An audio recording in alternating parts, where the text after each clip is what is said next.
I have told this story more times than I can count, usually to the man who lived it, who always tells me I have the details wrong. Walt Cord says I put too fine a point on things, that I make it sound more like a picture in a frame than a life. Maybe so, but I was standing at the freight window that afternoon, and I saw what I saw, and I am the one with the story worth telling.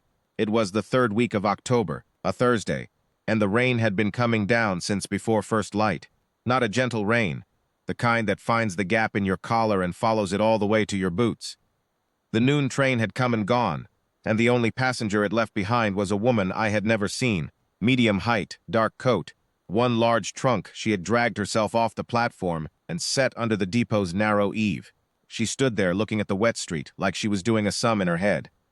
I went out to her. That was my habit. Orrin Biggs, freight clerk for the Cutter's Ford Depot, unofficial welcomer of stranded travelers. I asked if someone was coming for her. She told me, pleasant and level, that she had come to take the school teacher post. The county office had written her in August. She had given up a position in Hale County and ridden 2 days to get here. Only when she walked into the county agent's office an hour ago, she learned the post had been given to someone else in September. A second letter had been sent, she was told. She had never received it. I said I was sorry. She said she knew I was, and thanked me for it, and asked if I knew of any boarding house in town. I told her what I knew, which was not much. Mrs. Henley's place on the far end of Maine had 2 rooms, but neither was for women traveling alone, and the hotel charged $1 a night, which was steep. I watched her face as she took that in. She did not cry. She did not look sorry for herself. She looked like a woman doing that sum again. That was when Walt Cord's wagon came around the corner. Walt Cord ran the biggest cattle spread south of the river, the old Cord homestead, 600 acres, good grass, a sound barn. He had built most of it with his own hands and his late wife's savings, and when his wife Clara died of a fever 3 winters prior, he had kept building. That was Walt's way. You could not tell from looking at him that anything in him had gone out. He kept the fences, kept the herd, kept the accounts, but I had known him since we were boys, and I knew the difference between a man living and a man keeping his body moving. While he waited to feel something again, he pulled the wagon up to the freight dock, his 2 children sitting beside him on the bench. Jonah, 7, with Clara's dark eyes, and little Rue, 5, with Walt's serious jaw and a red wool hat that had seen better days. Walt gave me the freight order without much ceremony. That was Walt. Rue was the one who saw Miss Della. The girl climbed down off the wagon bench before her father had set the brake, which was a habit of hers that drove Walt to distraction. She walked straight across the mud to where Della Marsh was standing under the eave with her trunk, tipped her head back, and studied the woman the way a 5-year-old will. No manners, complete honesty. Della looked down at her. I saw her face change, not pitying, warm. She crouched down to the girl's level, which put her hem right in the mud, and she said something too quiet for me to catch. Rue said something back. Then Rue turned and walked to her father, who was now watching from the freight dock, and tugged his sleeve. I heard that part. Stay, she told him. Not asked, told the way she said it. It was clear she did not mean herself. She meant the woman with the trunk.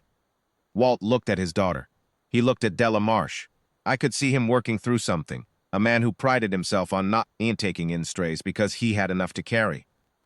Then Jonah, who had climbed down too and was standing at Walt's elbow, said, out of nowhere, in his mother's practical tone, "She can teach us." Walt looked at his son. He looked at his daughter. He looked at me, like I had arranged the whole thing, which I had not. Then he walked across the mud to where Della Marsh was standing. He did not waste words. Walt never did. He told her he had a ranch house with a room that had been used as a schoolroom when his wife was alive, that his children had not had proper schooling in 2 years, that he could offer board and a fair wage through winter, in exchange for lessons 3 hours a morning, and that she was free to continue looking for a county post come spring.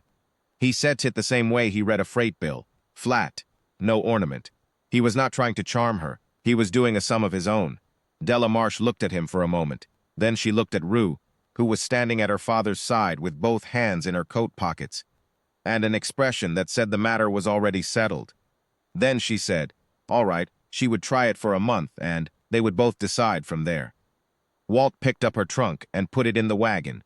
Rue climbed up and sat herself next to where the trunk was, and patted the bench beside her.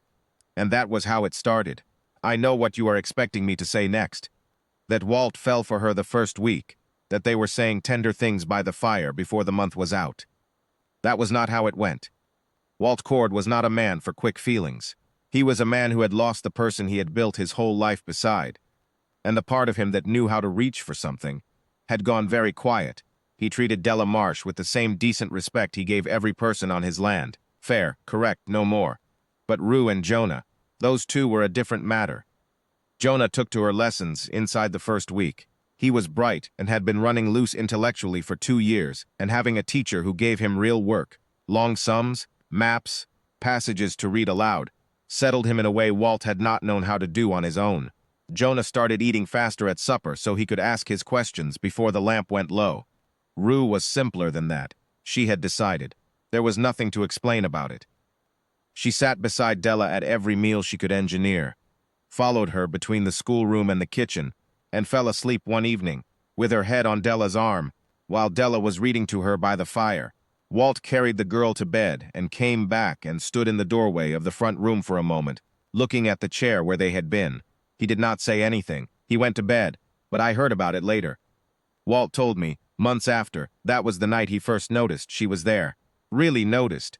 Not the arrangement, not the school teacher for hire, but the particular woman who had crouched in the mud to speak to his daughter at the same level, and who read aloud with the same quiet patience she brought to everything. November went. December settled in hard, the way it does on the high range, and the Cord Ranch got snowed in for 12 days straight around Christmas. Walt and Della and the children were the only company any of them had, and Walt spent those 12 days watching her. He could not help it. She did not slow down in a storm the way some people do. She organized. She found old seed catalogs in the back of a shelf and turned them into geography lessons. She helped Jonah build a wooden peg calendar so they could mark the days to Christmas. She kept the kitchen warm and the mood steady, and when the wind hit the north wall hard enough to rattle the windows, she did not flinch.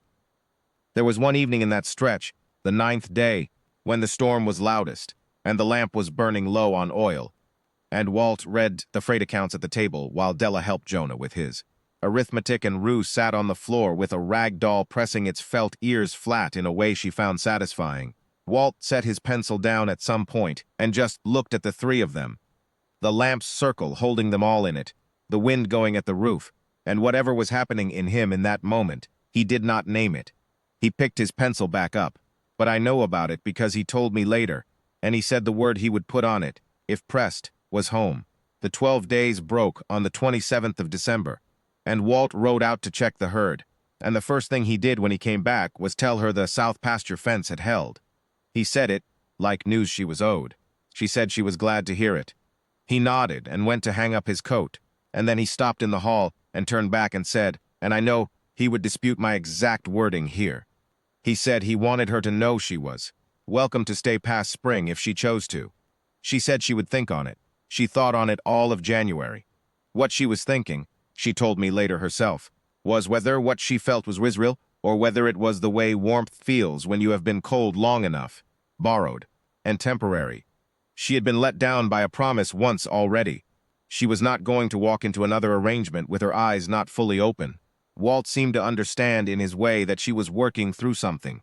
He did not press. He was Walt. He went about his work, kept the house decent, and left the deciding to her. But small things changed.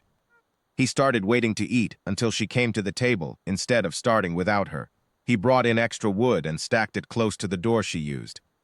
When she mentioned, in passing, that the schoolroom's east window let in a draft, he had it resealed within 2 days. Not grand gestures. Walt Cord did not do grand gestures. He did the thing that needed doing and trusted the doing to February, Rue got a cold that kept her out of lessons for a week. Della sat with her every evening, reading to her, keeping her company, bringing the broth Walt made, and making sure the girl drank it. On the 4th evening, Walt came in and sat on the edge of his daughter's bed and watched Della finish the story, and Rue, half asleep, took Della's hand and held it. Walt looked at his daughter's small hand holding Della's, and something in his face came apart a little, just for a moment. He got up and left the room.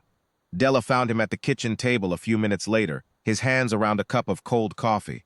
She sat down across from him and did not say anything. After a while he said, "She looks like her mother when she sleeps." Della said she knew. He looked up at her. She said Rue had told her. He nodded. Another long quiet. Then he said, I don't know how to ask you to stay and mean more than the arrangement. And Della Marsh, who had ridden 2 days on a busted promise and stood in the rain with one trunk and nowhere to go, said, You just did. That was February. They married in April, on a Saturday, in the front room of the Cord Ranch house, with Jonah in his good shirt and Rue in the red wool hat because she refused to take it off. I stood up for Walt. The county preacher came out from Cutter's Ford and said the words, and Walt and Della said theirs.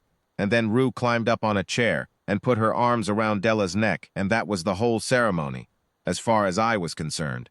I have watched a lot of things come and go from that freight window over the years. Cattle and timber and dry goods, and the occasional heartbreak, shipped out on the noon train.